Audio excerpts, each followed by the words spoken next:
What's up, banana bunch? Bunch? Bunch?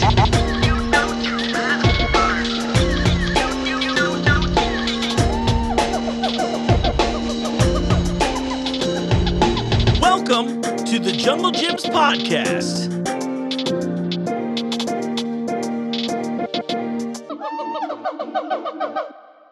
What's up, Banana Bunch? Welcome to the show. You know what time it is. It's time for another episode of the Junglejims podcast. I'm your host, Mark. Look, I'm hanging out over here right now. If you're watching along, I'm over by the main cash registers at Fairfield. I've just been enjoying doing things around the store like this because it's more fun than you always seeing me in my office, especially since almost all the interviews take place there. But I have a great episode for you this week. And you know what? Let's pick this baby up. Okay, let's take you around. So not only do I have a great episode this week, but we got some cool stuff going on. I know I've mentioned this a few times. I think it's really worth repeating right now. So we recently launched the Junglejims mobile app. It's available on iPhone and Android. You can get that right now. You should get that right now because not only have we been doing these Tuesday, Wednesday, Thursday, 3-day sales, highly recommend those, but we now have app exclusive deals and you can pull it up in the app. You can scan it at the register to get extra discounts. There's all kinds of stuff. I saw some stuff on some Halo top bars, for example, this week. There's all kinds of great stuff. If you tune into our social media, you'll see a lot of that stuff. I think that's the best way to do it in the meantime. Now, as I said earlier, this episode's stacked this week, so I think I'm just going to get right to it. There's a lot of stuff going on. Make sure you follow us on social, watch our YouTube shorts, watch our TikToks, all that good stuff. First up, I'm going to introduce you to Claire from Vienna Beef. She's bringing the meats to the store. Here we go, Claire. Welcome to the show, then. Thank you. Look at abject terror. I always love these moments because we'll talk beforehand. We're like, I promise this will all be softball questions. Like the first one, who are you and who are you with? My name is Claire Dawson, and I am with a company called Vienna Beef. Awesome. We're located in Chicago. Cool. Yeah. Tell me about Vienna Beef. Explain it like I'm 5. Yeah, exactly. No. So we're best known for our hot dogs. So we are that Chicago style hot dog with all, dragging all through the garden. Well. Yes, please. Yeah. Fantastic. No ketchup or I'm outlawed from the state of Illinois. I get it. Exactly. I won't hold it against you, but I will turn a blind eye. Don't worry. Something about it says that maybe, this will be my controversial take. Maybe a little ketchup could be okay. I don't even like ketchup. Hide it on the very bottom. Put it underneath. Yes. Yeah, exactly. Listen, there's a little Nobody salty sweetness. saw I get it. Look, I'm a team mustard guy anyway, but to be safe, I just want to make sure all condiments feel included in this conversation today. Don't worry, condiments. We're here for you. Yeah. We're here for you. So you're known for your hot dogs. Are there other products in the lineup that we should be excited about? So Vienna Beef is think of it as a big umbrella. We have companies underneath it. So we have a pickle company, which is fantastic. So we make a ton of pickles.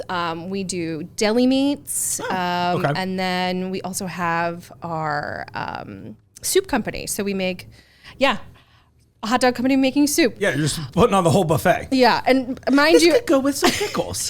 just dip it in there. Just dip it.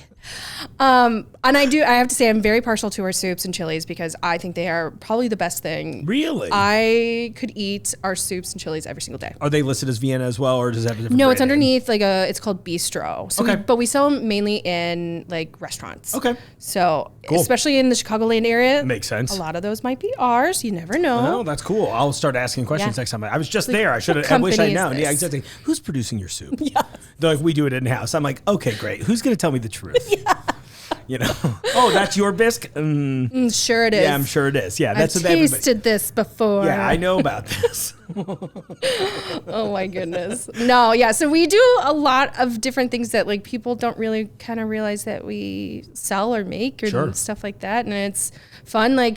Today we met with Lou and his team. Oh, you met the guy. I did. I'm saying that he's not 5 feet away from us outside of the camera's reach. You met him, reach. didn't you? You can only hear the Godfather. You can't see him. Yes, from above. Oh. I'll just turn the mic on the floor up whenever Lou has something to say. Yeah. Oh gosh, he's watching. So you are all are you just launching, or have we already launched at this point? We are a company of 130 years. Okay. So I meant as far as inside the jungle. I'm sorry. Sorry. I realized I got through the question. I was like, I didn't say the important operative term here. Have you ever been here? Yeah. We're slowly kind of building our business within Junglejims, which I'm so excited about, expanding that line for them. And I think, letting them know that we've got other items that, not they're not necessarily just hot dogs. We can do a bunch of different fun things. That's cool. Let's get creative. Yeah, I was gonna say, what are we carrying right now? Do you know, or what are we going to carry? I'm just trying to make sure, depending on when this goes out, right? Yeah. At the time of this recording, we're gonna go back and in 6 months, we're gonna see where you've grown. Is she a liar or is she not? Yeah, my experience is I've grown mostly around the waist. Thanks to all the hot dogs. You're welcome. Absolutely. No, so we've got our couple, 3 hot dogs. We've got condiments in here. We've got our mini bagel dogs, which are phenomenal. Oh, that sounds good. And then some Italian beef. Oh, now we're talking too. I don't have Italian beef. I have beef with an Italian. So true. Yeah, there we go. We'll get Maxwell in there now too. Oh yeah, what's that? Maxwell Polish. So it's a little bit bigger. It's just fantastic. Nice snap. Oh, okay. It's a sausage as well. Yes. Exactly. I was like, what are some of the sausage tips? Oh, the sausages. Yeah, exactly. I was like, what can I say that's not going to get me fired after this? I was like, does size matter in the size? When you said it, I was like, it does. A good Sometimes snap. it does. Right. I'm just sitting here like, don't say the word girth today, Mark. You know what I mean? That was like the only thing. Right before when I was doing the thing with the Rollergirls, they were like, can you ask her if a girthy sausage counts? I was like, I don't think I can. I think I can only do it the way I just did it right there. The joke gets asked, I love that they wanted you to ask that though. It is a good question. It's like, well, Trust me, I've heard it all. I'm sure you have. Yeah, and that's why I was like, I can't be that. That's hack material. But anyway, no. The real question. We do appreciate a good snap and a dog though, like that, and a sausage in general. So I got to try the Maxwells now too. Yeah, I didn't know about that. And we do we're definitely known for our natural casing, which that's the snap. Okay. So we're known for that. We used to have a natural casing in the retail, so selling in grocery stores. Yeah. But you know what? Who shops the grocery stores? It's a lot of moms. It's a lot of families, and the kids are like, take a one bite. They're like, I can't chew through this. So, would love to bring it back. Yeah, I think that'd be fun too. Yeah. I like a little casing on it. I think it's a good time. Yeah, and we just came out with our jalapeno cheddar. Which they surprisingly are carrying, which I'm very excited about. Oh, that's awesome. So try it. Well, we are it's fantastic. on the front lines of the food war. Yeah. That's all I'm doing. I'm like, the battle is incredibly delicious. Yes. It's crazy. It's the first one I've ever been interested in. So I guess I feel like I'm going to have to do a dog comparison episode. I got a grill right off screen here.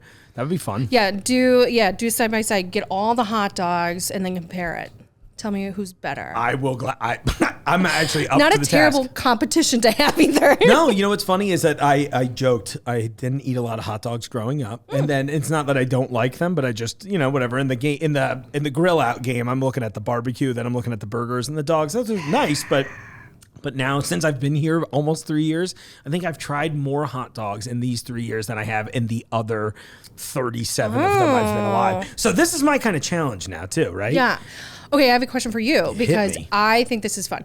So if you were to be given, are you a hot dog person, a Polish person, or a brat person? Ooh.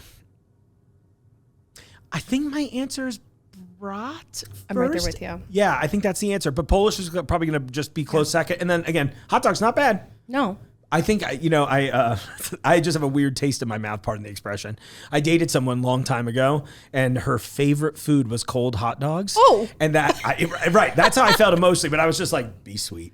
But it was hard to hide that. I was like, I don't know if I love this, but, whatever. Yeah. So I think there is a little of that mental block that maybe I should have talked about this in therapy this morning. Yeah, very true. Wait, okay, so she would just roll up to the refrigerator. Rip a to each sweet their lady, own. truly. But it was very funny. I was like, the only two things I really, early on, I was like, these are different for a person. She loved that. And I think solely drank Dr. Pepper. So it was wild. So it's one of those that I'm like, I wonder how she'll do later in life. Hopefully well. Again, yeah, exactly. Well-wishing, truly, for real. I love people's weird snacks and stuff like that. Yeah. I'm so interested in I'm like, what's your secret snack? Right. What's your thing that you're hunching over the fridge in at 3 a.m.? And I'm like, exactly. And I'm no joke. She'd just roll up. And the first time I ever saw it, I thought she was doing a bit. Right? I'm funny. So I was like, oh, you're probably funny too. You're cool. And she's just like a cigarette. You know what I mean? Just chomping on this thing. And I was like, is that good? She's like, oh, it's my favorite thing. I was like, okay. Did she dip it in anything or Not just that I recall. I think she was just straight up, just loved it. Loved it. And I was like, you know what? I love how unabashedly you're enjoying this. Yeah. And unfazed by the world going, oh, that is a choice. And it's great. Yeah. I want to encourage people to be that person more Okay, so often. what is your weird snack? That's a good question. I think I'm way more opportunist. So I'm more like, what have I made recently? You know what I mean? Yeah. And you'll find me eating some wild, I mean, not even that wild stuff. I mean, I had leftover steaks in there the other night and I was like, 3 a.m. sounded pretty good right now. Yeah. I'm just grabbing them, biting them, the leftovers out of the fridge. And I was just like, this is a problem. I should probably talk to somebody. Yeah. You know what I mean? I had But to at the tell- same time, I like Kinda had to tell my delicious. husband, I was like, speaking of like leftovers, I had to tell him like straight up, just so you're aware, I don't do leftovers. Yeah. Like I will take, like from a restaurant, I will take it home and I will politely throw it in the trash when we get back home. I will not eat it. I don't know why. I will not eat it. If I make something and we have leftovers, I'll put it in the fridge and you can eat it, but I will not do leftovers unless it's cold pizza. okay, I can get into that too. Yeah. It is interesting that there is like a pretty staunch line from the leftover enjoyers Yeah. and the leftover not enjoyers, Yeah. whatever you would call them. I find it, I'm always curious because like the thing is, every time I have this discussion, they're like, I don't really, there's not, you know what I mean? Like, is it a contamination thing? It never seems to, you know what I mean? Like that kind of thing. I get it though. I don't know why I was so pro leftovers, probably because I've just wanted to eat more, honestly. I'm like, Love that it. was pretty good. I'll be back to you in a couple of hours, Yeah. you know? Yeah, like I remember like going out to dinner with him, and he's like, they'd ask and they come by, you want to take the rest of that home? I'm like, no. And you just see his eyebrow, his eye twitching. He's like, what do you mean? Yeah, he's like, I'll take it home then. Yeah. What do you mean? We're taking this home. Okay, you take it home. My goodness. Yeah, it's fine. You're like, I ate half the broth. I'll finish. You can finish it or whatever. There's Yeah. one bite left, sir. I used to joke all the time. I was like, my favorite part about being American is throwing out leftovers. I was like, that's insensitive, but very funny to me. I know. You know, hey, that's the line. I know, and I'm like, I get it. I'm spending the money, and that's, for me, I'm like, I know that I'm throwing this money away, like by throwing the food away, but I'm like, that's on me. Yeah, That's on me. And it's not like you're actually just throwing it out. Obviously, there's other people in the house that have another Yes. shot at it too. So you did the right thing. Exactly. I think that's the move. All the opportunities. Yeah, love it. Just like the opportunities we're going to create over the sausages and hot dogs when I try them all. Yes. Actually, I'm really thinking about that. That would be a fun thing if I put that little grill Yeah. right out front. It's fun. Then I could get some customers to give me their reviews too.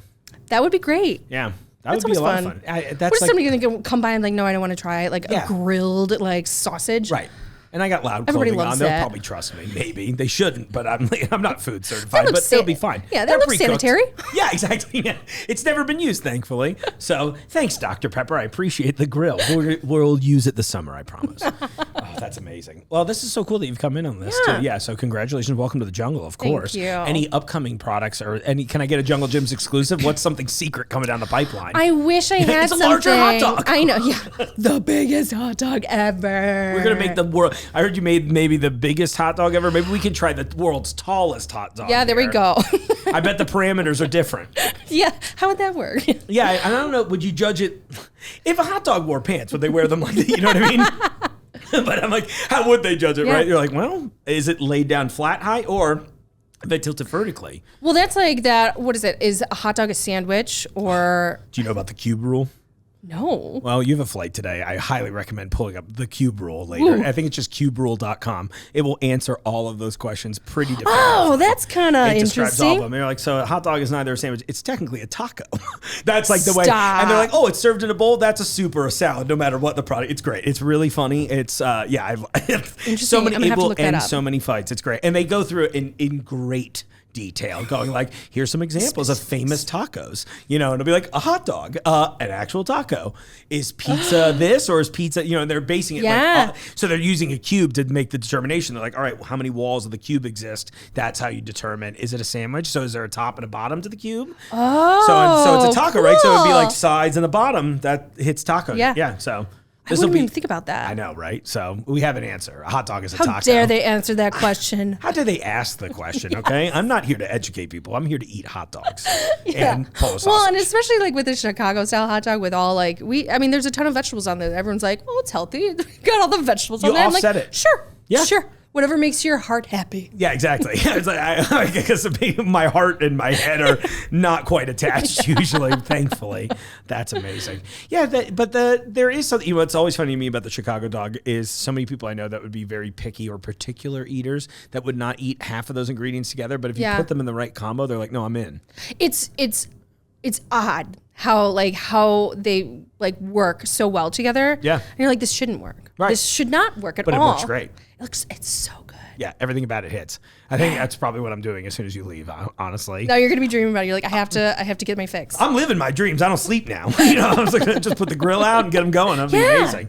No, I love that. The jalapeno cheddar ones you mentioned earlier sound good too. And like you said, I wish that we could have something new, but we did. We came out with the jalapeno cheddar a couple months ago. That's awesome. Well, hey, when you're about to launch something new, come back. Deal. I would love it. I would love it. Oh, the corned beef? Yeah. Can I say corned beef out loud? Is that legal? Yeah. Perfect. So what's up with the corned beef? It's how it all started with Lou was, he called me up and he was like, how can I get corned beef out here in Ohio? Because he's from Illinois. So he's one our of those Vienna Chicago Beef. guys. Exactly. Our Vienna He's Beef. the Chicago dog. He's the only Chicago guy. The only one. No, he called me. He was like, I got to get the corned beef. And, we're known for that, especially around St. Patty's Day. Oh, sure. So he was like, we need to get it in these stores, which is our top selling, deli item. And so that's where we kind of found out, like, hey, we're doing business. Let's get you some more products in. Yeah, that sounds good. Let's help you out. So it's a beautiful relationship now. I'm pretty excited about that. I don't think I've tried the corned beef, actually. So good. But when Lou brought that up yesterday, I was just like, talk to me. What do we got in the corned beef game? So thank you for also coming to talk to me. Exactly. That's Thank awesome. you. Yeah, it's my pleasure, Claire. Is there anything else you'd like to say about the brand while you're here? While the spotlight's shining on you aggressively. Like, where were you on January 6th? Yeah. Here. We're going to be coming up soon in a couple of weeks. We're going to be at the National Restaurant Show, which is our biggest show of the year. Oh, cool. That's at the McCormick Place. So we'll be there, and I believe the 19th through the 21st. Maybe the 22nd. Okay. So come stop by, have a hot dog. We do soups there. We'll be doing some pickles and some beef sticks. And sounds awesome. Yeah. Very cool. Well, congratulations. And welcome to the jungle. Appreciate it. Thank you. The National. Yeah. Oh. Yeah, we'll do that. Oh, wait, are we going to get a hot dog cart here? Is that what you guys are hinting at? Oh, yeah, I think we're going to try and get a hot dog cart, and I'll come out and do some sampling. So cool.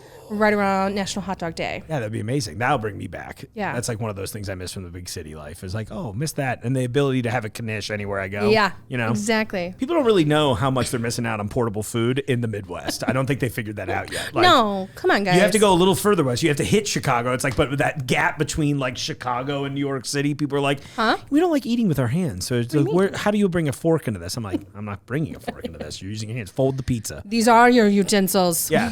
Yeah, exactly. Turn the pizza into the taco. Yeah, I have 10 reusable utensils. Yeah, exactly. They're reusable. They're clean, easily cleaned for the most part.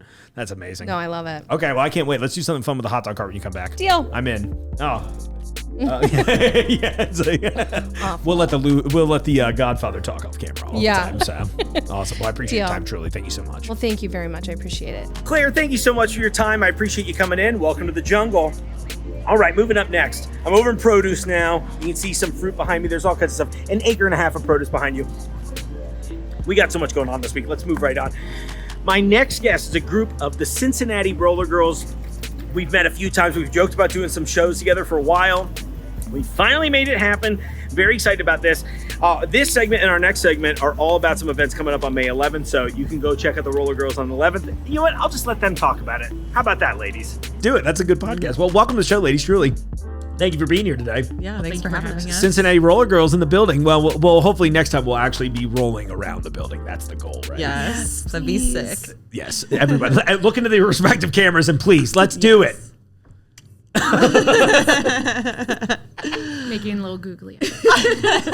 Well, let's start around the room because this will be a good lead in for our first little section here. Why don't you introduce yourselves? I'll let you start. Sure. I'm Lauren Bishop, aka Miss Print. I'm the owner of the Cincinnati Rollergirls.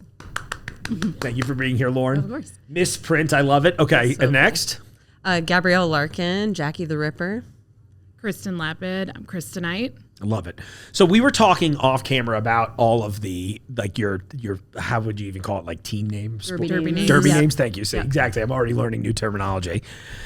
And I was joking. I was like, I had some wrestlers on, and they are very particular. Like, this is not just a name. This is a way of life. This is life. How intense are you in that regard? That's really, It's hard outside of Derby because I don't know people's real names, which is funny because whenever I have to search for somebody, I always have to think, crap, what's their real name? Yeah. Or like I someone have a hard sends time you a with friend that. request and you're like, who is this? I don't know you. For a long time, I was like, I don't know who that is. Yeah. And then I realized, oh, it's so-and-so. Yeah. Yeah. It's Ripper. Or we'll be like out in public and we'll call each other it, and then people will look like, why are you calling them that? We're like, Derby name. I don't know. It's just a big awkward We've had thing. a couple of skaters over the years who had bomb in their names, Yeah. and we quickly learned that was not a good name to yell at the airport. Like, games that we would travel, like, just like do you pro say tip: don't yell bomb really loudly at the airport. it's crazy how that Derby works, friends. right? Yeah, you're like getting a lot of random checks on that Right. flight. Yeah, exactly. Oh my gosh. I'm going to call you Ripper all the time. So I'm like, Ripper! Yeah. Get over Or here. Nukem. That was not Yeah, a good. Nukem. Yeah. Nukem wasn't a good one. These days they'll probably let that slide. Yeah. Ripper feels like you probably don't get in too much trouble for that, right? No, more so people just make like 90s Bays Blade references and stuff. Oh, okay, yeah. That's good. Yeah. Yeah. People are always like, let it rip. And I'm like, yeah, it's not Yeah, why, sure. but okay. I'm not ready to do it. You're like, All right. well, then in that case, I'll start with you then. So what is the why behind your name? Yeah, so I Let me encourage the psychopathy today. yeah, let's go ahead. So I am really into serial killers. I've always been into like the psychology behind it and everything. Jack the Ripper was one that was like never actually caught or pinned down, and that's kind of how you want to be in Derby, is you don't want to be able to get caught. So Jackie the Ripper. That's awesome. I love it. How about you, Chris tonight? Chris tonight. So I go by Chris in my normal life. So I was kind of trying to think of something that was nerdy and kept my real name in it.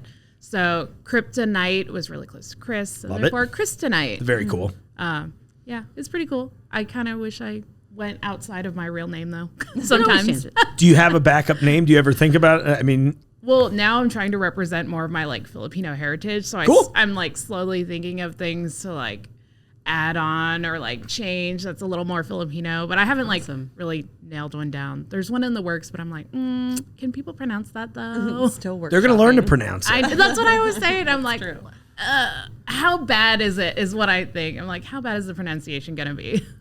So I mean, you don't have to tell me, but now I really want to know what it is. I mean, I can Hard tell you, launch. but I kind of want to hear what you guys would pronounce it as. Oh. Do you write it down? You start or writing it shall down. we- We'll have Lauren tell her story while you get that Interesting. ready. All right, Lauren. Yeah, tell me yours. So I used to be a print journalist. I was a reporter at the Cincinnati Enquirer for a long time, and I had a blog on Cincinnati.com about my roller derby experiences. So it took me a long time to come up with it. It's not the most like intimidating sounding name, but it suited me. It's still good. Yeah. How much intimidation do you really want in the names? Do you want to do that?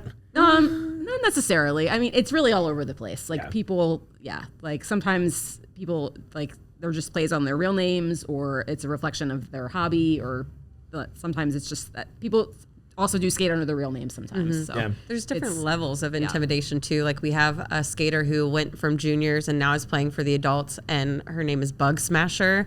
So like as a kid, that's extremely intimidating. But then as an adult, you're like, okay, that's It's super cutely cool. It's intimidating, super cool. right? Yeah, Yeah. exactly. Bug Smasher, and we call her Bug. yeah. Oh, I love it. That's Yeah. cute. Yeah, I love Little it. nickname. Do you have it typed Let's out? see. You. Okay. I'm going to let your teammates go first, and I won't change what I think the answer is. I mean, I want to say Bawaya, but that's probably not right. Yeah, I also would probably say Bawaya. I think that's all of us. That was the first thought I had was Bawaya. Yeah. Perfect. It's Buaya. Oh, It is. cool. Oh, So, cool. yeah. That's awesome. So it's more like the U is a little more silent than we were. Yeah. It's Yeah. more like Yeah. BY. That's Okay. cool, though. And it translates to Buaya. crocodile in Tagalog. And and so it ties in your. ties in my awesome. I do Love this that. derby face paint about makeup, Yeah. and it ties into like pre-colonial Filipinos were a lot like heavily tattooed. Yeah. And crocodiles were revered as like strength and your ancestors. So That's such a cool tying it all in. I love that. Yeah. I wasn't sure where this super would go today, and I'm glad that we've already had like legitimately educational moments here too. Yes. Oh, that's awesome. And the Pokemon on the back of the case too, Yeah, always you know, representing. It was right? another name I almost came up with was the Pokemon theme. So. Oh, did you have an idea in mind for that? I don't know what- much about Pokemon, just to be clear. The one but- that I was like really teetering towards was Scarmander. I love that's pretty Charmander. awesome. I Yeah. know, and I was like, yeah, it's like on Charmander, but I'm like, you know, a blocker to Bulbasaur catch was 'em all. my. Yeah. Damn. I know. I'll Well, do There's that. so many options. I feel like that would be the best part. Yeah, there's a Yeah. whole I have a whole note in my phone, and anytime a new person comes on the team or whatever, I'll share my note and be like, "These were all my rejected names that I didn't use. They're still really great, but you can have them now. They belong on to there. you now." So there are a couple people who have taken names from my list. So, That's cool. Yeah, I'm hoping yeah. you can all bestow a name upon me by the end of it. Oh my That's gosh, what I I'm would at. love that. All right, cool. I feel like We're you already gonna- have one. Is the marketing all right? I mean, that's sort of, it's been hard in my life as I always had to give myself like the titles, right? So that was just sort of like a joke at one point, and then I'm like, well, I guess that's sticking. So yeah, I was really, I got into entertainment in hopes that one day somebody would give me a nickname. So today might be that day. You want to be bestowed a nickname? I feel like it's just one of those things, right? It feels weird when you give yourself a nickname a little bit. Because I'm not, there's no context, right? I'm just a guy. You know what I mean? Like in your setting, it makes sense. You're like, okay, this is a bit. Yeah. You know what I mean? I don't know who the other version is. And I think I would be doing that thing where I just keep Mark in there for some annoying, stupid reason. I don't know if it's like public pressure or what. Anyway, we'll You can do Oh anything yeah. you want. Thank you, I We'll appreciate think about that. this, yeah. Yeah, that's you cool. can be whoever you want to be in Derby. You just come up with a name, and it's like a whole different persona. It's kind of a fun thing. The name definitely makes it all feel real once you finally make the team and everything. You get a silver glitter helmet and you get a name, and those are kind of the things where you're like, I'm really doing this now. She's saying that like I don't already have a silver glitter helmet. Come on. Well, I've Have got you one seen- in the car for you. I got mine over there if you want to try it on. I would We should gladly. just wear Yeah, I should have worn the helmet the this whole time. thing. That would have been Right great. No, well, next time. Again, that's our revision episode. Lauren, I figured, let's dive into some of the history of this. Tell me about, you've been obviously involved with it a long time. Yeah. So I was one of the original members of the team. We started technically late 2005, but our first season wasn't until 2006. So I wasn't one of the founders, but I was one of the original skaters on the team. cool. And then I played for 6 seasons and then retired to focus on. I was also one of the co-founders of our junior team. Oh, cool. So then I did that for 5 years, and then I also just wanted to become more involved in the PR, marketing, business side of things. I love skating, but I wasn't a star skater by any means, and I felt like that's where I could be of the most help, was kind of that behind the scenes stuff, which also brings me a lot of joy. So That's refreshing and Yeah. nice to hear too. I'm glad you're still doing it too. That's really cool. yeah, it's hard to imagine my life without it at this point, honestly. Even though it's been 18 years, which is insane. It's crazy when you think about that too. You're know, like, I've I been know. doing this a few decades of and this. now junior skaters that I coached are now playing with adult teams, which is also just wild to see. But That's amazing. That also just makes me happy. Aw, warms your heart. Yeah. And I remember, so you say about 2005, and I remember there being this kind of cultural explosion around roller derby. Yeah. What happened? What did I, because I wasn't in the thick of it. Yeah. How did that come? You ever wonder things like that? There were kind of 2 big spikes of interest in both people wanting to play and people wanting to come watch. The first was around when I started. There was a reality show on A&E called Rollergirls about a team in Austin, Texas. So okay. it was only on for a season, but it was kind of everybody who watched that show decided they wanted to play. So I was one of those people, and I'd been reading about it at the time. And then the second big wave was when the movie Whip It came out. That was the Drew movie I was trying to think Barrymore about. Yeah, and Elliot Page. Elliot Page, Yep. So that caused another huge spike in interest, even though it wasn't a super successful movie at the box office. But again, everybody who saw it, then Googled roller derby where they lived. Yeah. So that was when we were seeing our biggest crowds at the Gardens. That's really good. Our That's right. biggest crowd- R.I.P. to the Gardens Yeah, too. I know. Yeah, we were there for 10 so years. sad. Really lucky to have it for as long as we did. But Yeah. our biggest crowd there was 4,000 fans. That's amazing. In 2011. Yeah, that was the last season I played. So that was an amazing experience. And to to get get on to a skate strong in front note, of that yeah. many people. I can't even imagine. Yeah. That's amazing. Yeah, it Oh, was that's cool. so cool. And you two are skating currently, right? Correct. Yes. Perfect. Okay, so I know we don't have, and maybe if you have some footage you could share with me, I can Yeah. always overlay some of this there. Can you two explain how the game is played? Absolutely. Yeah. So one of the positions that I primarily play is jammer. A jammer is kind of like a point scorer. Okay. There's one jammer representing each team on the track at the same time. Okay. And the goal basically is for that jammer, the person who's wearing a star on their helmet, to get past blockers on the opposing team. And for every person that's upright, not on the ground, that you pass, you get a point. Okay. So Chris is I'm a primarily playing a blocker. Okay. So yeah. I'm trying to stop the opposing jammer from passing me and my teammates. Okay, so the points are getting scored if they pass you. Is that Yes, correct? yes. Okay. And it's interesting. This is like the biggest question. Every time I've watched, I'm like, I have no idea what's going on here. Yeah, I'm just like yeah. smiling. There's a lot This is great. because it's such a involved sport. There's a lot of things happening at once, and the really interesting thing about it is that blockers are simultaneously playing like offense and defense. Sure. So you can be like, I'm not going to let their jammer get through, and you can also be like, I'm going to help my jammer get through by interacting with the other blockers. So Sure. it's kind of both sides of it. You got to work on both. Yeah. How do I say this? It's obviously, I've watched enough to know it's a fairly physical activity. And at times it can get pretty rough, right? Absolutely. Yeah, definitely. I've seen teeth knocked out, broken ankles. I haven't seen teeth knocked out yet. Yeah. Not. Sounds like you got to start knocking some I teeth know. out, right? I guess I better step it That's up. a you gig. But we are. It's a full contact sport. We're fully padded up. Yeah. We're required to wear helmet, elbow pads, wrist guards, knee pads, mouth guard. Yeah, at all times. And some people even wear more than that. Really? Yeah. That's crazy. We're always like leaving practice with like bruises. We're like, oh, look at my bruise. Oh, look, I'm And we'll taking a share piece of it, you like- home with me. Badge of honor. Yes. Yeah. 2 weeks ago at our scrimmage on Sunday, I got a scrape on my arm. And then over that week, it scabbed. And then last week at scrimmage, someone ripped it off during a game or during the scrimmage. So I was like, full circle. Thank you so much. Thank you for not letting me forget what I do. Yes. I got a wheel up the butt the other Someone day. put it and there in some, yeah. It's a great little bruise right now. Yeah. Does it say Scarmander? You're welcome. Make everyone sign the bruises they put on each other. Actually, that we would be. should start doing be that. fun. Yeah, why not? Ooh. Yeah, that's a good addition Somebody to this. just posted like a really nice, huge, gnarly bruise. I can't remember who it was. Yeah, I don't know. We all send like our bruises back and forth to each That's other like the too. bruise we'll group take a chat. Yes. I love it. We'll take a picture and be like, look at this one from this person. I know exactly what happened.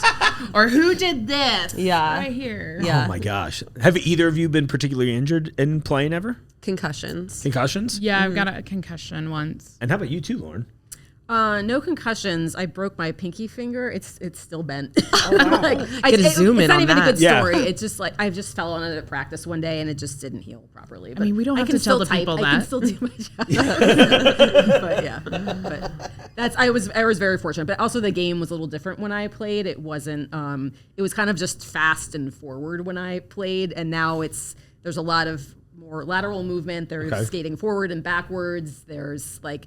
Now blockers are often facing the jammer when the jammer is coming at them. yeah. So, like there's those kinds of hits. So like I think there's somewhat of a greater potential for injury now. Sure. than when Yeah. I played. I think people don't realize like how much the game evolves, just like Yeah. any other sport does. Like just like baseball has like the MLB, and the MLB has all these regulations and rules set forth. We have our own version of that as well. That also like puts us in rankings to know who we compete. It's exactly the same as all of those other sports that are out there. People just don't realize there's that much behind it. Yeah, and that's kind of the cool thing is that it's still a relatively, in its current incarnation, it's still a relatively young sport. So like the rules are often changing and evolving, and it might look very different 5 years from now than it does now. So Yeah, because even hearing some of these changes, I don't think it's been that long since I've been to one of the games that I'm like, I don't remember any of that. It sounds like, Sure. I mean, it sounds a little more fun and heated. Don't get me wrong, but, and I'm excited is about. fun. I'm like, kind of in a weird way, it's like drier hockey. It's kind of how I somewhat envision some of the physicality of it. Yeah. I know that's not necessarily a really great representation, No, but it is. it's kind of a It similar is. vibe and attitude And in a lot of regards. I think rugby is another. I don't know much about rugby. I know nothing about rugby except I love the shirts. Yeah, the shirts are awesome.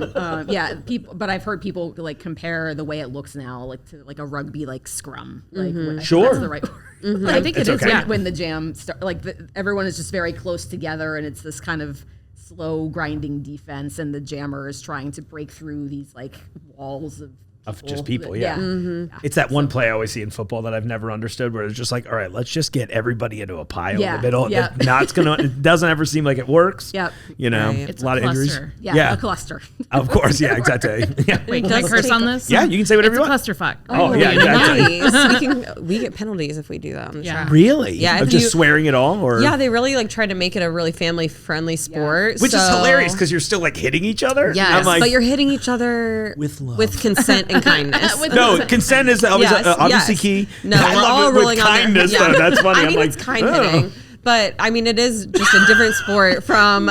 This just makes me feel much better about you offering for me to hit you. I'm like, I'm this telling is you. like a show of, this is the love language. It is, exactly. And we honestly love it. When COVID happened, we weren't able to play for a long time. Sure. And the first few practices back, and once we were finally allowed to start making contact again, we were like, oh my God, I cannot wait to be hit by you. Like, please hit me as hard as you it's can. like a term of endearment. Yeah. I miss hitting my friends. Yeah. Right, exactly. I I get love it. hitting my friends. Come watch me hit my friends. Yeah.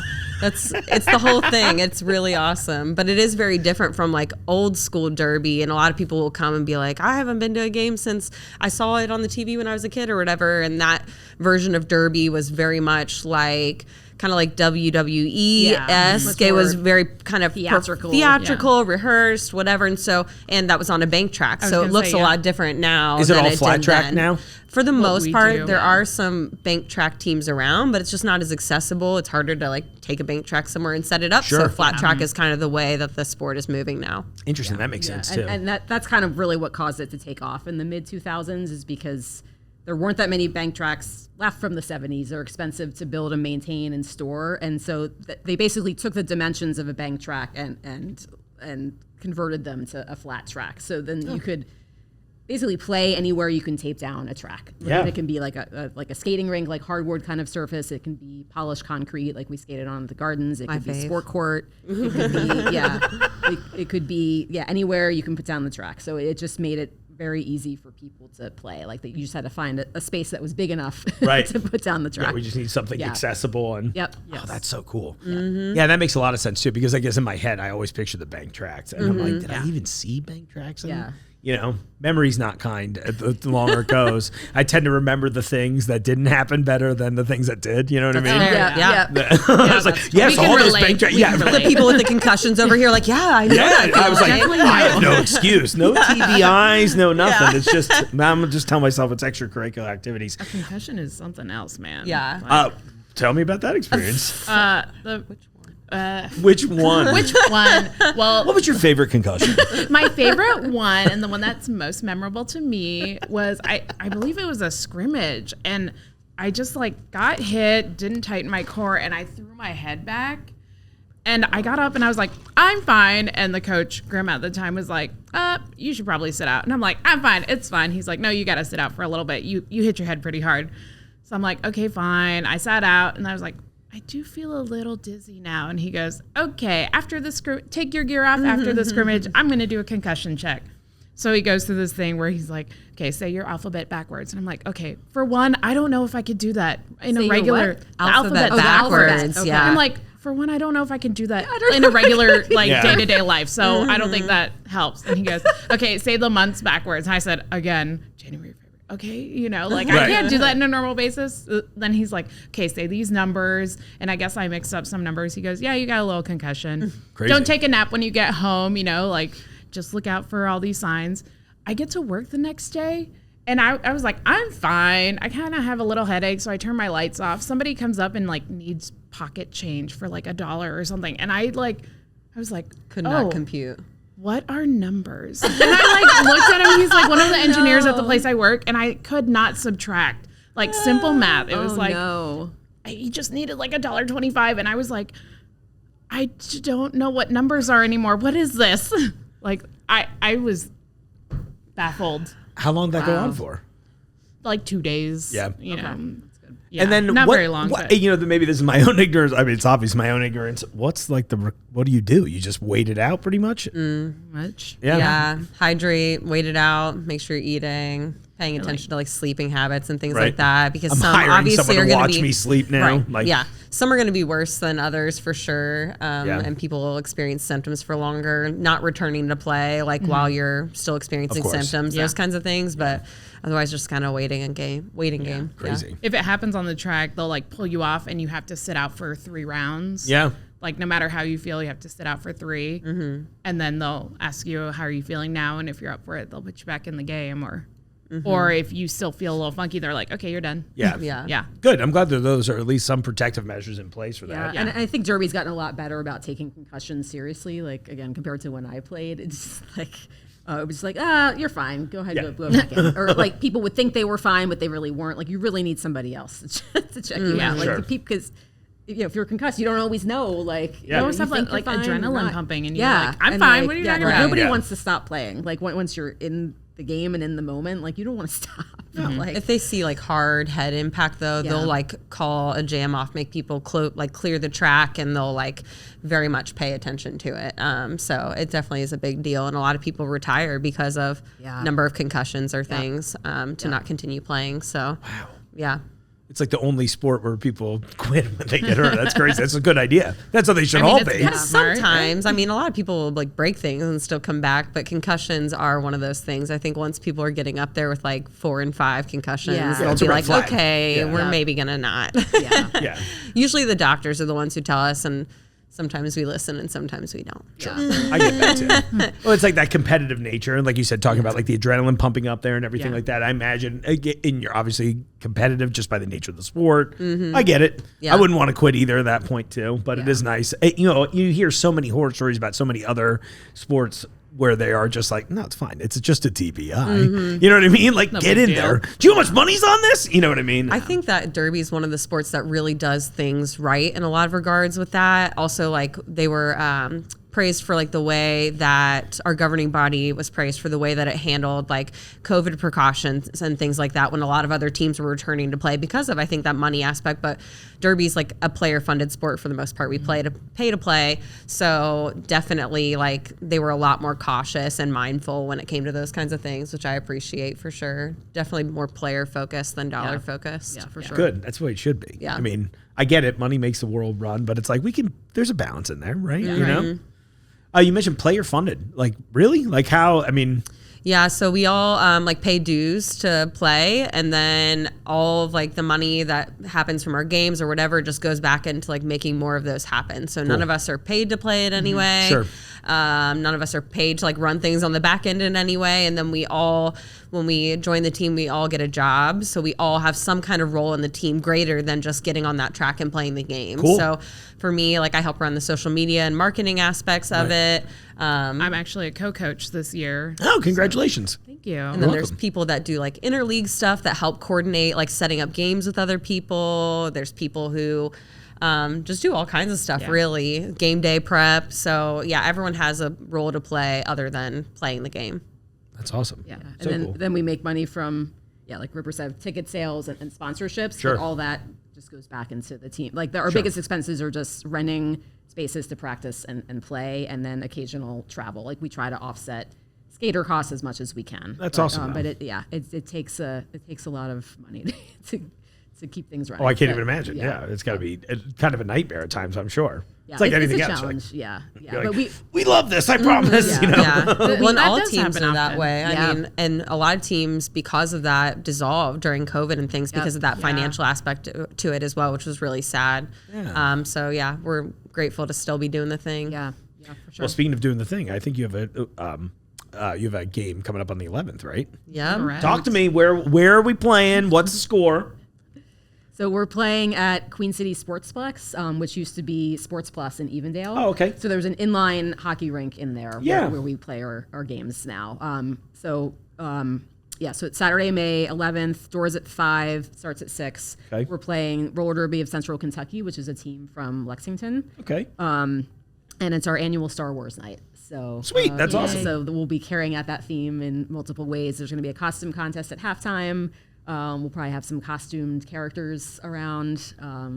Like music, the whole bit. All of these characters are just dressed as lawyers from Disney. That's so crazy. They're all blurred out. Yeah, I don't know if exactly. you You're can like, tell. that would be a great costume, honestly. Like a pixelated version of it. That'd be good. I'll work on that. That'd be really funny. If you We'll show see up you like there that, in I'm going one. to be thrilled. But make sure you get your tickets soon because it's going to Yes. sell out. Thank you. Yeah. And how much are tickets?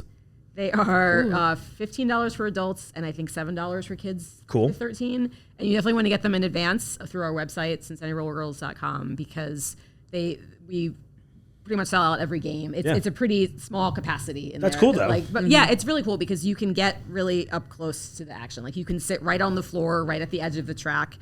We have some chairs in there, but you can also bring your own. Like we had a couple people bring like inflatable. They like, brought those pool tubes. Oh, yeah, that was so cool. They were just like lounging That's actually trackside kind of in a those great- tubes. Yeah, it was like, genius. they looked like the most comfortable people in the place. And I want to someone bring had those like a to hammock chair. concerts. Yeah. Are you serious? Yeah, someone had one of those little folding hammock chairs. Oh yeah, I saw I that. think I need to get one of those Yeah, that was here, in the Yeah. honestly. You know, it'd be a good idea. Just I got take cardboard occasional cutouts. naps I got, yeah, exactly. between You name it. podcasts. I'm like, I got some, yeah, exactly. We ate a lot of snacks today. I'm going to need to nap this one out. Oh my gosh, that's amazing. And how long does the game usually last? It's 2 30-minute periods Okay. with like a 15-minute halftime. Cool. So, and then if there's like timeouts and things, it might last a little bit Of longer, course, but yeah. But yeah, and there's a bar there, there's snacks, like yeah, so you can do it up. That sounds good. Yeah. So yeah. I really love the idea of the inflatable tube. Yeah. I'm like, I'm mad I never thought about that. Yeah, I was That was so so cool. excited when I Yeah. saw them. It was a retired skater.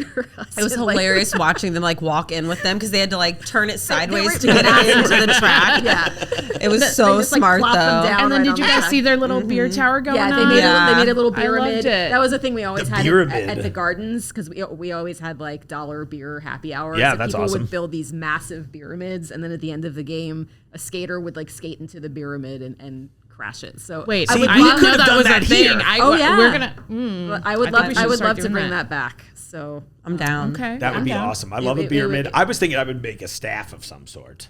Oh, You know, and all then each these can I would ideas. just stack on top of it, and it's Yeah. good for me for my little bit of disability. I got a little backup and- plan. I was like, okay. oh, I don't have to bring a real Yes. cane. It's Well, now Star you're Wars coming up night, and then could be like. Oh, little yeah. lightsaber. it could be like a beer. It's a can beer saber. lightsaber. Yeah. beer saber. That'd be awesome. But All now right. you're coming up with all these ideas. So now if you show up and you're not doing any of them, I'm going to be really sad. You're gonna hit me first. Then I will hit you with your consent. Yes. I've given consent. It's game on. Perfect. I'm happy to receive. Yes. Or at least skate into your pyramid or. Yeah, beer now, saber. well, okay, so now I have a pitch when you come back. Well, maybe I won't tell. I'll tell it off the air. But I do have a funny idea right. because there's something I got clearance to do that now I'm like, if you'll sign the waivers, which obviously you've said repeatedly on Jungle, Please let me baby. sign any it. waiver. Yeah. I do not What do care. you Ripper, need say from it me? into Sign the my- camera for me right there if you would. Just let them know. I will sign any waiver to be able to skate in this store that is from my childhood. Anything you want, any. within reason. Yes. Yeah, I think it's like anything. Wait, I don't know. I mean, no, signing there's my like entire three life's things. a lot. I mean, I love my dogs and my cats. Yeah, I mean, right. maybe I won't give you those. but, Okay. like, you want my partner? You can have him. It's fine. Yeah. I don't know. What do they want with the dog? He's in the Like, center maybe- of the pyramid. You just have to skate through him. It should be the That's good. MVPs get to skate through the pyramid. That would be a love good that. thing. Yeah, because that sounds. I can't skate, but I think I would love to try that. Right? Yeah. Well, and even if you can't skate, you could totally still play roller derby. There's a really awesome like Monday night thing, which is Yeah. how I started, where I literally couldn't skate at all when I started. And I showed up, was holding the wall, and they taught me from ground up how to skate. That's really cool. So it's a very accessible sport, very like everybody has a place, all body types, all genders, Yeah. so it's just a very inclusive sport, which is something that really That's cool. draws me to it personally. Yeah, highly recommend Monday Night Derby for anybody who wants to like learn how to skate and play derby. We also have tryouts coming up on May 19th. I think it Sounds right. Yes, May 19th. And all same location though, right? So our practices are at the place in Coleraine. Okay. There used to be a skating place, and that's where like tryouts and Monday Night Derby happens. Okay, we cool. don't practice at Queen City Sportsplex. But if we follow you on social, you post Yeah, about and those if, things. if you go to CincinnatiRollergirls.com, if you go to the join page of our website, it has all the information about Monday Night Derby and tryouts. Cool. Yeah, we have usually multiple tryouts throughout the year. A lot of people, Derby takes a lot of practice, so you're not probably going to make pass all of the skills that we require or make a roster right away. But if you stick with it, it's absolutely possible. I've seen people come really far in a short amount of time with enough practice. So. Yeah, Well, I and mean- everyone who tries out makes the team in some capacity, which is cool too. Because other sports, it's like, you didn't make it, you saw come back See you next next year. time, right? Yeah. Yeah. But this one, it's like, okay, you made it. Here's the level that you made it. You Yeah. might not be rostering and on a track in the next bout, but you can be on this level, and here's what you can work on to get to that level. Right. So it's very much like patient and Yeah. guided. Yeah, It's we great. have like 3 skill groups that people get placed in, and Oh, then cool. they can eventually work up to the point where Yeah, it's like on the job training. That's yeah, what we love. Yeah, exactly. exactly. Yeah. You're there Yeah. to coach. It's I very mean, much- coach them, right? Yeah. you learn by doing. You just have to do it a lot. Yep. Yeah, you do it. Oh, for sure. lot. What's what's the old expression? The first step of being good at sort of good at something is sucking at it first. Yes. You know what I mean? Yep. You're like that's the whole thing. Couldn't always be more say, like, true. if you're not falling, you're not trying hard enough. Yeah. Applies a lot of times. And if you're not sure, just commit to something. Like I just said that in practice the other day. Like if you're not sure, just do something. Throw yourself into someone. Hit something. Take the swing. It's going to be at least you just stand tried. there. Yeah. Right. Yeah. Yeah. At least Look you for tried. your friends. Go to your friends. Right. Yep. Ask them for consent, then hit them. Yeah. Well, if we're on the track where we've already said That is the form of consent. I love it. We're not signing waivers. We're Sometimes just we getting do on the feel track. bad though. Sometimes like I'll hit someone and after the whistle blows and the jam's over, I'll go over and be like, "Are you okay? That was really hard. I'm sorry." Because that happened last week where I hit someone. I was like, "Oh." or like even at the game, like I think that culture is still there even at like when we're playing against somebody. The last game that we had, somebody hit me and I was like, dang, that was nice. Yeah. I hated every single minute of it. It's Brutal. like mutual appreciation. Yeah, for It is sure. like when somebody takes you out, you're like, wow, like good job. Yeah, Yeah. bravo. That's so cool. Oh, it sounds like you all have so much fun doing this.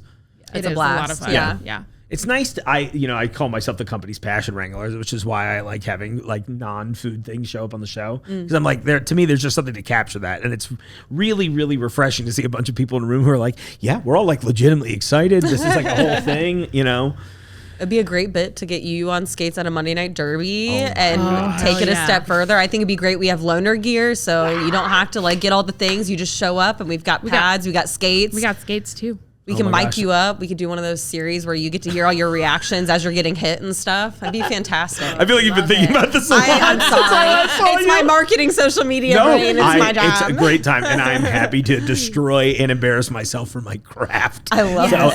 I'm in. I love it. That's so fun. There are also, I should mention, all of our officials are also volunteers. We've got on skates, like referees, and then non-skating officials who take track stats and run the penalty box and all that. So if you don't want to play full contact derby, there are other opportunities to either be on skates, not getting hit, hopefully. As a We love our referee. refs and our NSOs. and then or being an NSO. So What's there's, NSO?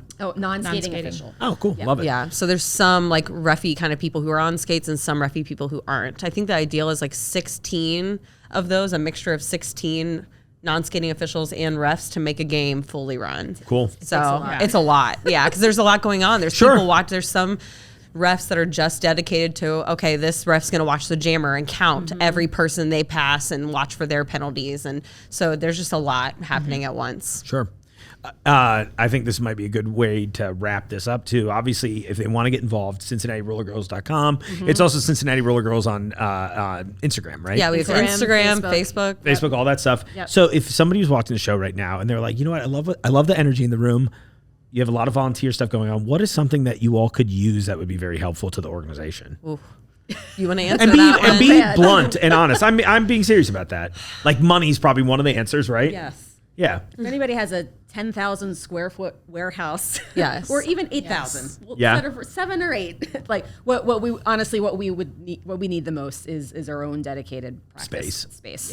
Because it's really, years ago we used to have dedicated warehouses of our own for practices. They've just gotten very expensive. Sure. now. Yep. More than we can afford. And there are other local derby teams, junior teams, adult teams. Like we're all kind of looking for the same thing. But like that's really the best way we can grow is if we're able to offer more practices to our skaters and more like Monday Night Derby type things and just more places to hold like scrimmages. So like that's more money coming in would help too, In general, right? Yeah. Right. But but that's probably one of our biggest. It has been for many years since we lost the Gardens. That's Right, been I one can't of even our imagine, Biggest challenges is finding our own space, and teams all over the country are having the same problem. We're not alone in that. And that because we can only bring in so much money where we have our games now because the capacity is only a few hundred people. Sure. Yeah. So that's a larger, I think, Cincinnati problem is we could really use a good mid-size sports complex of some sort. Sure. So we have like 10,000 seat arenas that have limited availability. Like we've been lucky enough to have a couple of games at the Cintas Center at Xavier. Oh, cool. Which was amazing. That was a goal of the team for a long time, and it was amazing to finally get there. But It was really cool. Yeah. They have very limited availability for non-Xavier events. Sure. They would love to host us more, but they just It's don't. like just a camp, scheduling right. thing. So It's a bummer. so yeah, we're just we're always on the lookout for places to practice and play. If anybody has any leads, Yeah, Yes. CincinnatiRollergirls.com. It's easy. Reach out. Yeah. But other than that, we're always looking for more skaters and volunteers and just people to help keep things running. That's So, cool. Yeah, come out to the games. We'll in the find a meantime, place right? for you. Yeah. Yeah. Yes, That's for cool. sure.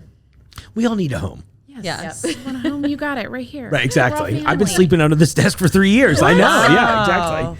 That's why Now I you want the can sleep hammock over now. at the That'd be ring. awesome. We're moving the studio there in the ring. It'd be good. You can sleep in the rental gear room. It might be a little smelly, but I'm you in. can have it, I was yeah. like, this is maybe just hitting all of my personal interests all at once. It's great. There's no big lights in there, so it's pretty soothing. See, that's a bummer. I want at least a little light. I'm like that person, right? I want to feel comfortable when I wake up.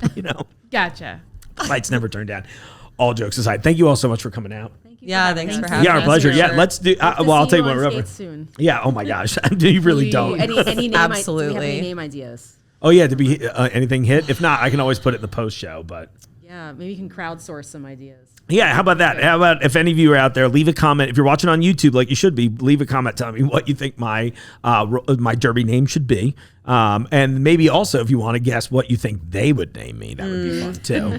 Two Maybe- answers. I think taglines are always fun too. Like thinking Yeah. like the "Gotta Catch 'Em All" thing or whatever. Like one of the names I had thought about for myself was Hannibal Lecter, and then my tagline would be "Eat Your Heart Out." So In yeah, my bio, mine says, because I can make any Superman week. yes. See? Oh, that's great. That's awesome. yeah. So. Yeah, see, that's like half the fun. It's like It's so much fun. You create an alternate persona. It's your derby person. It's Right. fun. It's powerful. It's empowering. It's just something that definitely I think brings out a side of people that you don't get to access in everyday life. So you like play derby and you just feel, I don't know, it's like a different version of yourself that you just don't get to experience too the often. authentic you, kind of in a weird way, right? Yeah. It's like they're both real, but Well, like we're all equally as weird. So when we come to practice and stuff, it's like, I'm home with all my weirdos. Yeah. Let's Right. go. yeah, I totally get Everybody it. is very different. Yeah. But everybody has this weird thing in common. Yeah, Love that. like you couldn't possibly love hitting each other that much if you Right. didn't have some kind of weird thing about you. So That's awesome.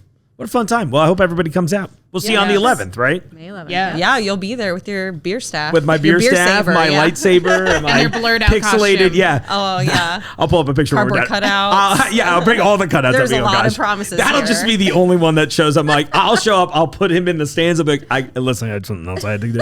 When you I show picked up one there, thing off. we will give you your name then. It will would be be a amazing. ceremony. Bestow it upon you. Oh my gosh. So you have to come to get your name. This is how I get my derby knighting. exactly. You know what I mean? Yeah. We'll knight you with that. You'll use the sword. beer staff. Yeah. Yeah. Okay. That's Perfect. awesome. This is all too Nailed it. perfect. This has to actually happen now. Yeah. Oh my gosh, you're ridiculous. I love it. Thank you so much for joining me, ladies. I'm glad we finally got that set up, and I'm looking forward to your event on the 11th. Speaking of events on the 11th, let's talk to another great local filmmaker here this week. I want to introduce you to Cam Marshall. Cam is premiering his film Blackwoods here on the 11th at one of my favorite venues in town, the Garfield Cinema, the World Cinema at Garfield. You know what, honestly, Tim over there keeps changing the name on me over the years, and this is the way that we'll find out that I was wrong. So anyway, more importantly, May 11th, he's premiering the film there downtown Cincinnati. Let Cam tell you all about it. Welcome to the show, Cam. Hey, happy to be here. Yeah, dude, thanks for coming out. All right, first off, you got to hold it up to the camera. Show me what you got here for Absolutely. Blackwoods. Yeah, so this is our film screening coming up Saturday, May 11th at the Garfield Theater downtown on Garfield Place. You got to go hang out with Tim, huh? Yeah, I mean, Tim, He's he's great. been great just like helping me spread the word and like offering his theater up because he wants to be able to show local independent films. And so we're playing my movie and we're also playing Evan Main's movie, Trash Wife. Oh, which has also done pretty well at a bunch of the festivals, right? Yeah, so he was at the Carolina Film Festival. Both our films were, and actually him and I used to work together at Crossroads, and we were both like doing videos there. Oh, and that's now, cool. You know, fun thing, we're both filmmakers and we're screening our movies together. So you that's buy amazing. a ticket, you get one ticket gets you to both shows. Oh, perfect. Awesome. I love that theater, too. It's one of the ones that I don't think enough people know about. Yeah. And the programming there is always really, really interesting. It is, and I was talking to Tim. I was like, I think it's really underutilized in the fact of like more filmmakers should be looking to show their stuff there. I mean, I've shown at the Esquire and Yeah. Kenwood and Marymount. Those are all great, but I think, you know, having a theater downtown that's accessible, that you can seat 150 people in. Right. You know, a lot of filmmakers should definitely reach out to them because I know they're open to working with other people. I love when they do. I went to one of the animation short screenings they did a few months, say a few months ago. It's probably been like 3 years now, but sometime in the recent future. But there's something about the vibe of a theater like that too. That again, like I love Esquire and all of the other ones that we've got in town.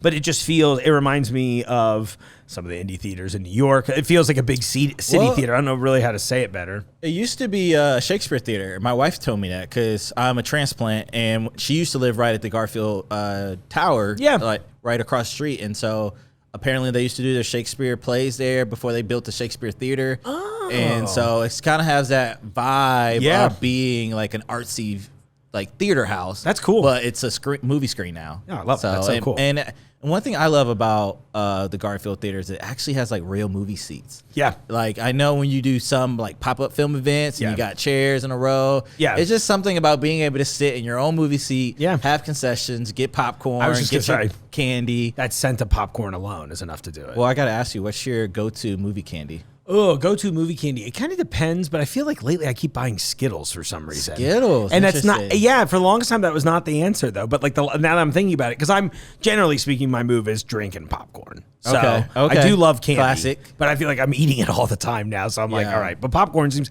for whatever reason, less free. You know, we were at a show in Detroit, like right around Valentine's Day, and one of the coolest things that theater did for this, it was like a concert, right? Yeah. But they had popcorn. They were like, "Hey, all night refillable popcorn for the event." And I was like, "Oh, I didn't know how much I wanted that at a concert." And so we're just like tucked in this corner eating popcorn and having like, they made like mocktails and all kinds of stuff too. Very smart setup at St. Andrew's Place. I got to shout them out. But it was one of those things that's the reason I like going to a place like. You know, it just feels nice. So anyway, shout out to them. I you know, we jumped in so quickly. Yeah. We should talk a little bit about the film itself. Why don't you tell us about Blackwoods? Let's do it. So, man, there's so much to say. I would say the main point, though, is that 1 in 4 men say right now that they don't have a friend that they can call. And men are twice as likely as women to commit suicide. Yeah. And right now, May is Mental Health Awareness Month. And this film is all about addressing the things that we typically don't talk about. Each one of the characters is dealing with some personal battle, and they get away from the city, they go out into the woods, and they reconnect. And the main actor in the movie is a therapist, and so he's just kind of leading these guys to open up and like process what they're going through. And the whole story is really about brotherhood and community, and friendship, and how like you are better off doing life with other people as opposed to isolation and just like hunkering down and trying to be a lone wolf, because like in the wild, the lone wolf is actually the weakest wolf. Right. And so the whole movie really just kind of digs into showing really black people doing things that you don't typically see in movies. So like they're out hiking, they're out in nature, they're meditating away from urban environments and city environments. Right. And so it's actually based on experience I had myself. Cool. I was hoping you'd get there. Yeah. So my dad passed away suddenly from a heart attack, and I'm so sorry. Thanks. And then after, you know, the funeral and processing and just kind of trying to get my life back in track, my brother reached out to me and was like, "Hey, I'm doing this male retreat in North Carolina. Do you want to come with me?" And I was like, "Yeah, like I'll do that. It sounds great, hiking." Yeah. And I wasn't really prepared for how healing that experience was going to be. Being around my brother, being around all these other black men that were coming together to just do something different. And I was sitting there thinking like, man, this would be a really good movie. And then I was like, you know, I should write it. And so coming off of my last movie, Freaky Profiling, which was a much bigger production, bigger feature, bigger budget, so many locations and cars. And I just wanted to do like a really artsy indie film that was like, you know, 4 guys in the woods, in a cabin, beautiful backdrop, went to Red River Gorge, Kentucky. Oh, perfect, yeah. Shot it in 4x3, so the trees look extra tall. Awesome. And it's just very colorful, and my DP, Marcus Cook, he made it look great. And so I'm really excited to share it with people next weekend. Oh, that's awesome. Is this the big premiere? I would say we premiered it already at the Catalano Film Festival. Okay, I thought it had played with Johnny. Okay, I wasn't sure. So we won. Friend of the show, Johnny Catalano. Yeah. No, Johnny, it started out as a short film, believe it or not. And then as the film started growing, it became into a feature film. And Johnny was the first person who saw stills online and was like, hey, this looks great. Like, would you want to submit it to my festival? And I was like, heck yeah, love to play at a festival. Yeah. And so we ended up winning Best Original Screenplay. Cool. Which, Congratulations. Thanks. And that was like the feather in the cap, because I mean, we were nominated for Best Picture, Best Actor, Sure. Best Director, other things, but the one we won was Best Screenplay, which I think was most deserved because this whole movie is based off the script. Right. Like, it's not a lot of scenes, not a lot of locations. It's just really good acting and a strong script that I felt like really came from the heart. Yeah. That really tries to address a topic like mental health that's not often, spoken about in movies. And I think like that's the power of film, is that you can take something as heavy as in the movie, one of the characters finds out that he's not able to have kids with his wife. Mm-hmm. Two of the characters actually lose their father before coming to the retreat. And, there's just these different pressures that they're all feeling and weights that they're carrying. And you get to see them like not be perfect, but work through it. Sure. And that's what I love about the film. That's really cool. I love that comes from such a personal place too. And I think what, you kind of touched on it here, but I think that's sort of the beauty of things like television and film, right? Mm-hmm. Where so many of us are looking for shared experiences. Yep. And kind of, as much as I do think there are pros and cons to like the nature of like how media is consumed these days, it is nice to know that a lot more people have access to both have their work shown and for other people to find it. But then more importantly, for people to watch something like this and go, oh, this guy wrote a whole feature about something that I've experienced, something so similar or even maybe the same. You know what I mean? Like, there's so many shared experiences, and I think it's really good for people to have a place where they can, what's the expression? I feel seen. Absolutely. And I also think that the people who've seen this, especially the white audience members who've seen it, are like, dude, thanks for sharing this, because it allows them to engage in the conversation. Because I think a lot of, let's just say, strong black films can kind of be attacking or making, white people feel bad. You know? I get it. Because, I mean, there's a place for those style movies. But this is an invitation movie. Yeah. It's one of those movies where you watch and you're like, oh, like, I had one guy at our last Q&A be like, I don't know how to ask this question properly. Yeah. And which I knew he was going to say a really good question. Yeah. And he was a white older man, and he was just like, I've never seen black people portrayed this way in a movie. Like, did they have to act to get this way, or is this how they are naturally? Yeah. And I think that's a big, like, misconception, is that black people are all the same, that we do all the same things, and that, like, we don't like to experience nature, we don't like to be outside. Yeah. And so I think this kind of, like, shows a different lens, which, for representation and being seen is really good. For sure. Yeah. And I think, it's so easy for humans to compartmentalize stuff, right? And we just go, it's easy to just be like, okay, all of this or that way, you know what I mean? Yep. And so it is really nice, too, to hear something like especially when it's an older person. Oh, you're absolutely. Like, oh, they're a little set in their ways. And that, and it's hard to change minds in general, or at least open minds, right? Yeah. So it is kind of nice to hear stories like that, too, where you're like, oh, look at that. Like, it's already had some positive effects. Well, and that's why I keep telling people, like, this isn't a film. This is a film featuring black male actors and by a black director, but it's not just a black film. It's a film that anyone can watch and enjoy and take something from and relate to the characters, because, mental health is not exclusive to the black community. No, of course for everybody. It's everybody. Yeah. Exactly. So, and then I would say our other movie we're playing, Trash Wife, Evan Maines, he's a friend of mine. Yeah. And, his movie is also based around mental health, and it's based around grief, actually, and his character loses his wife, and I don't want to give the twist away, but he, throughout the movie, it's a 10-minute short, he's processing what's it mean to kind of heal and grieve and move forward. So both of these films really are films for and advocating for mental health. I love that. And it's cool too, because while it's just like anything else, right? There's so many facets to that. Yeah. Like, end of things that you have this, it sounds like yours is a more uplifting version, where his is more of an exploration of the emotion in a different regard. But that's the thing, right? It's like we all experience things different ways too, where you're like, well, some people will have these things. I'm excited to see both of those too. Yeah. May 11th is turning out to be a very busy weekend in Cincinnati. Oh, it really is. I mean, I've even talked to Tim, the Garfield theater owner, about should we move the date, because there's so much happening in Cincinnati right now. And I feel like that's the case all the time. Exactly. And so I was like, if we move, then we're going to run into something else. So, like, let's just stay with the date. And, the people who are going to come and support will be there. Yeah.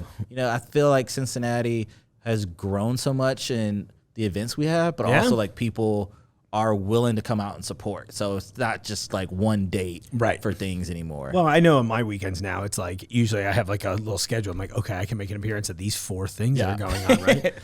I kind of thrive in those environments though, where I'm just like, okay, I'm here. You know what I mean? Yeah. Catch a few minutes of this. I'm like, all right, well, send me the link and I'll finish it up. You know what I mean? And it's like, all right, next one. I'm but it's married fun. with 3 kids, so it's you like know the drill. Yeah. Well, it's also more like, well, do we got lacrosse? We got volleyball. What's going on this weekend? Can I make it to one event? Yeah, right. Just to show up, so support. So I understand people are definitely busy, and then when it gets warm, people want to get outside and they want to travel.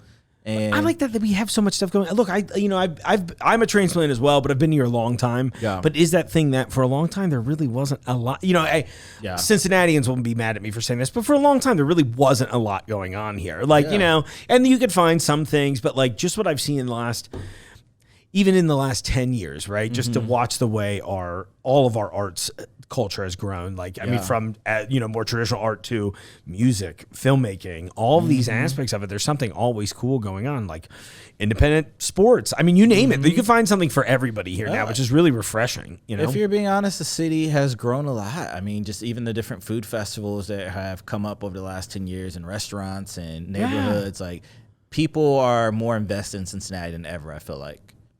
I absolutely agree. Sorry, I was nodding and so excited. No, you're good. I was thinking about Asian Food Festival recently. I was I was thinking that it was too. crazy. It was like packed and it was delicious. Well, I love it. Wing Fest, and before, I mean, you got Pizza Week now, Burger Week. I feel like every food has their own week. Exactly. Everyone's getting represented well in the food game right now. It feels like this. But that wasn't a thing when I first moved here. No. And so just to see just the marketing and the buy-in from different businesses, I think, Cincinnati's definitely on the uptrend. And look how excited everybody is to do stuff now. Yeah. I mean, even, going back to Asian Food Festival, like it's always crowded, but this year was wild. It was like, I was like, oh, this feels like the real first time people were out after COVID. You know what I mean? You're like, oh, there's a lot of people out here. It's crazy. Yeah. So, I mean, and for film, I mean, you see Cincinnati's ranked as one of the top 15 cities to live in for film right now. There's so much activity. Look, people ask me all the time, they're like, why don't you leave? I'm like, I don't know. I work pretty often for somebody that lives in the Midwest. You know? Also, people ask me a lot too, like when you're going to move to LA. And I did move here from LA because I made the transplant move out there. Yeah. But I think my friends who live in LA, they're struggling to create their own films. Right. It's one thing to get hired to be an AC or to be a small role in a project. It's another thing to have enough money in a city like LA to produce something. It's a nightmare. Every time I was out there, I was like, I love it out there, right? Like, I love the energy. I get it. It's one of those places that, like, I always think about it this way. I'm like, if I hit a certain point, more than anything financially, right? But, like, I would say also around a certain level of at least perceived success, then I would probably go to New York or LA, especially if I was doing more comedy stuff, right? Where I'm like, you need a little of that access, but I think as we're like building as you're building your business, right? This makes so much sense here. It's like affordable to live. We do have a lot of culture, and it's, I don't know, I'm on board. For a long time, I was, I wouldn't go so far as to be a hater, but I would say I was a bit of a hater. Yeah. But now I'm like, but you know what I mean? Yeah, it happens. For me, it was always easy to be like, it's not me who's my obstacle, it's the world. And then once I realized that I was wrong about that, I'm like, oh, this opened up everything. You know? I mean, I've been fortunate enough to win multiple festivals in New York and in LA and in other cities. And I think that, right now in the world, you can be a filmmaker anywhere and you can build connections everywhere. Right. And so my goal for my production company is to always try to keep it local and based in Cincinnati, make films that are good and great, and then build those connections in other cities so you can sell your product, get on the big networks, get on the big streaming services, try to get a theater release. But, it takes time. Of course. And, if you're making your money cheaply wherever you are and then you can sell it to the big people, then you don't have to be in LA. Unless you want to work on Marvel or work on the biggest name Hollywood projects, then you can make your own films from wherever as long as they're good. Exactly. And I think it's like really depends on what angle of it is, right? Because like I'm always gunning more for talent than anything else. That's like really where I'm like, okay, I only got into writing, producing and stuff because I was like, well, who will definitely cast me? Me. Exactly. You know what I mean? Exactly. And I know how to write for myself. I was like, oh, this is going to work out good, Yeah. But I mean, I guess that's the main point. It's like eventually you want to be able to build your brand so big that you're able to bring people who are seasoned actors to your city. Yeah, because I mean, they're not just going to show up for anybody. Right. So you got to have the budget, and they got to know that they're going to trust you to make something really good. For sure. And I'm definitely not there yet, but that's the goal that we're all aiming for. No, of course, we're just trying to get better. That's like beauty. Well, it kind of ties back to mental health a little bit too, right? Yeah. Where you're just like taking like even a 1% change in the positive every day is like enough to make a difference, Oh, absolutely. know? Absolutely. And I mean, I'm excited to show the movie, of course, because, you work on something for so long, you want to be able to show it to people and get their reaction. But I'm also really excited for the Q&A afterwards because, I want to hear what questions the movie make people ask and see how other people respond, with their mental health questions and how they connect to the characters and be able to have a conversation that I feel like is going to be really valuable, especially, during Mental Health Awareness Of course. Month. Yeah, it makes so much sense. Cam, the whole time we were sitting here, I've been meaning to ask you this for a while. And so now that I have a mic in front of you, let's go. Yeah. Who were the people inspiring to you when you were having those moments like, I want to be a filmmaker? Like, what was it that made you want to do that? Or who? Yeah, that's a good question. I think the first one for me is Spike Lee. Yeah. I think Do the Right Thing was one of Amazing. my favorite movies. One of the movies that got robbed so hard Oh, the Academy Awards ever. I'm thinking about that all the time. Absolutely. And I also think that the way he did it, he did a lot of his movies like an independent filmmaker. Like, he didn't have a big studio backing him. No. He went to film school and had a DP that he trusted and, some actors that were coming up, like Samuel L. Jackson was a nobody back then. Yeah. Denzel was just getting into it. Yeah. And so he found these guys and, fortunately he was enough to, he's from Brooklyn, so he's able to use New York as a backdrop. Which is awesome. And so I think just like his indie hustle on a bigger scale inspires me. Yeah. And the way he tells story about black people that don't get necessarily classified as black films, but sure. films for everybody. Exactly. So I think him, and then, obviously Jordan Peele. Yeah, for sure. he's killing it right now. It's crazy. I always love like the transition he's made from being like. 'Cause I think a lot of people are just like when he first was like, "I'm going to make movies outside of Key and Peele." Yeah. I think everyone was like, "Oh, it's going to be silly comedy," and then it was like, "No, he's like, I'd like to be the voice of a generation, actually, and I'm going to do it." Yeah, absolutely. And I think he's just brilliant in the way that he attacks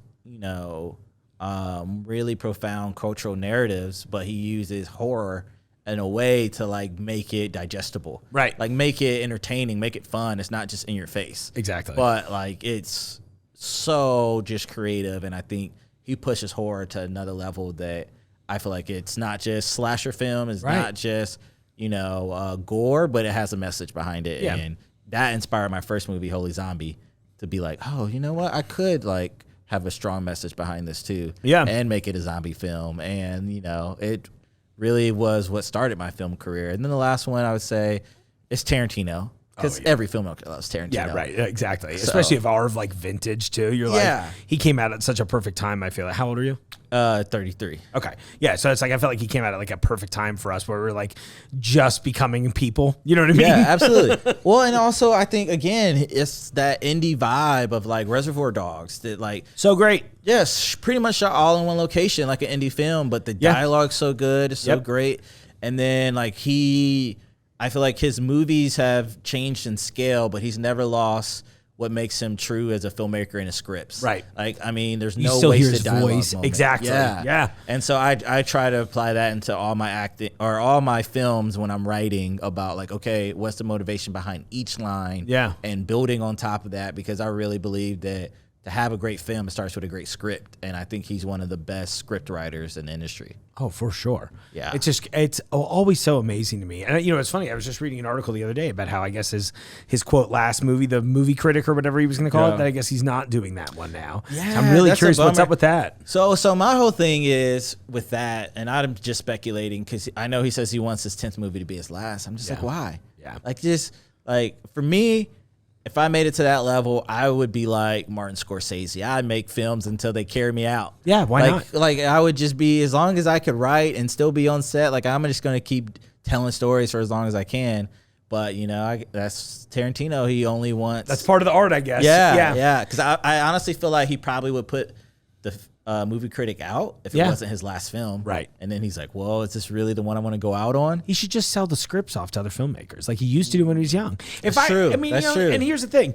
He's one of those guys that why even put the limit on yourself? Because you're at that point in your career where you could never make another movie, and people would want more, right? Absolutely. But you could also just make stuff whenever you felt like it was right. Like, oh, I had this idea. It could be 10 years from now. You'd be like, oh, you know what? Yeah. I really want to do this. And then you could just go do it. You know? I mean, I do that all the time. I have movie ideas and I save them on my iPad or in my iPhone notes. And, you know, I'm like, oh, one day I'm going to come back to that. And I was actually just reading through some of my movie ideas from like 4 or 5 years ago.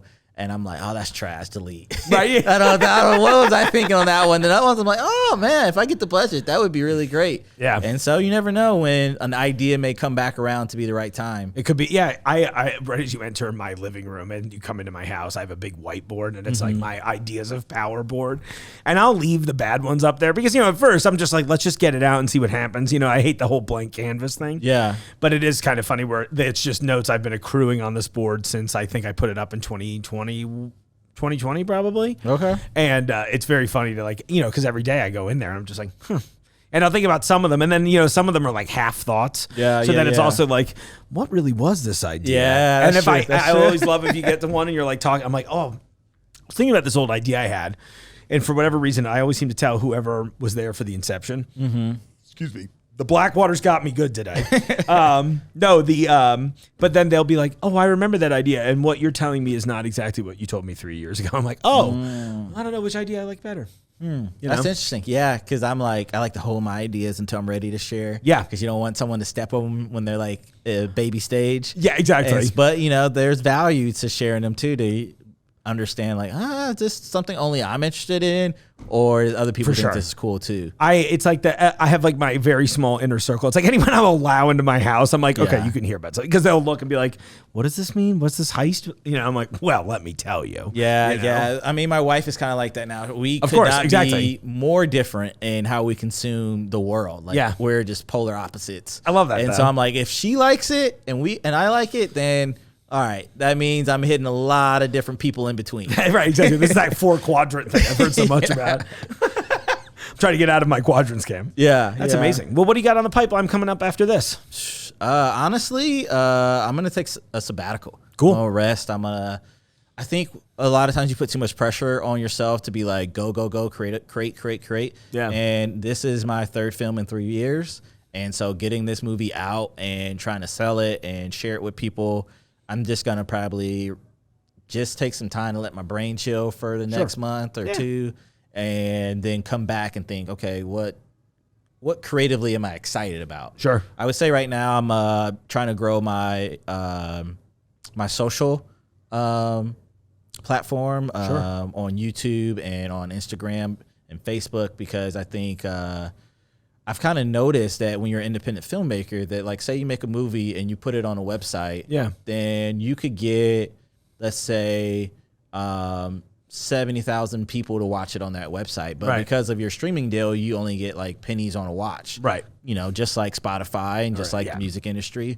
But for those indie filmmakers that have their own 70,000 followers or subscribers on YouTube, and you get, you know, 30% of those people to go buy it for $7 on Amazon, you're making a lot more money that way. For sure. And so I'm really have just been trying to study the distribution route and figure out what the right move is for me before I go make a fourth film and kind of find myself running into this wall again.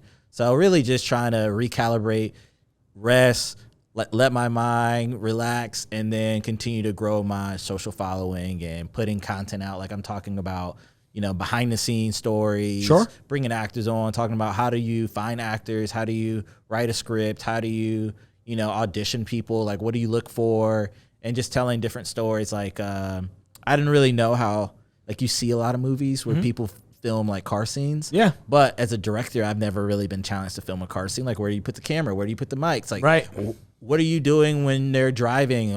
Can you rent a studio? What do you need for your studio? Sure. So like all those questions I had to figure out on my last film, Freaky Profiling. So it's things like that I talk about of like, hey, if you want to be an indie filmmaker, you know, subscribe to my YouTube page. Sure. And you'll be able to like kind of walk with me on my story of filmmaking and what I've learned to do or not to do. That's awesome. Yeah, give up the game a little bit. You know what I mean? Exactly. Yeah, I think really so many cool. people try to like hold, you know, their mistakes back or their process back because they're like, oh, I don't want anyone to have my secret sauce.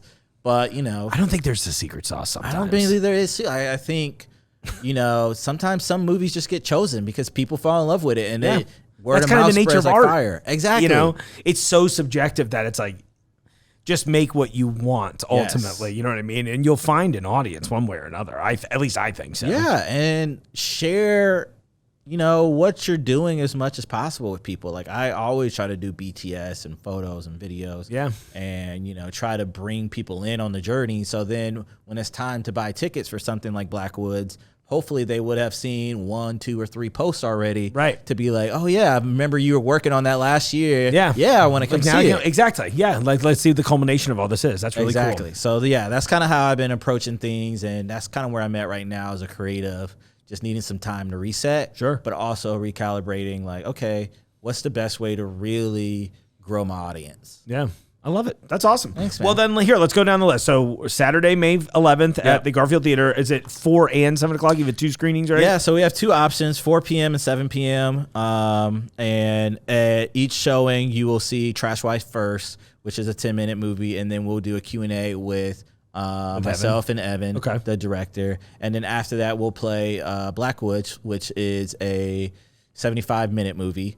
And so then afterwards, there'll be Q&A with myself and then 3 of the actors from the film. Awesome. So, and that'll happen after the 4 o'clock and the 7 o'clock. And then after the 7 o'clock, we're going to do a cocktail hour to just like mingle, hang out, network. That sounds awesome. And anyone who buys a ticket gets 15% off at Butcher and Barrel across the street. Oh, sweet. For their meal or for their drink. So it's a really like good event if you just, you know, want to be downtown, support some indie films, get some great food, and be a part of a, you know, important conversation like mental health. That's awesome. Are tickets available at the door, online? What are we doing? Yeah, Both? so tickets are available at garfieldtheater.com. They're $20. Okay. And I think it's a $5 upcharge if you want to buy it at the door. At the door. So Cool. you can buy them at the door, but just be aware it's going to be $25 at the door versus $20 online. Yeah, get prepared for it in the meantime. And I can't say, I'll look directly in the camera for this one. I can't say enough good things about the Garfield Theater.